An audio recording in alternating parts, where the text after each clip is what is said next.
Alright, this is my queenless hive. Used to be. You've seen my series on this hive.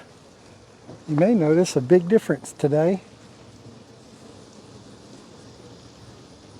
There are tons of bees in this hive. The population has tremendously increased. And that's what a good active queen will do for you. They are definitely much stronger. Previously there was only like 1 or 2 frames of bees. Now there's 7 frames just covered with bees. So yeah, we got a definite improvement.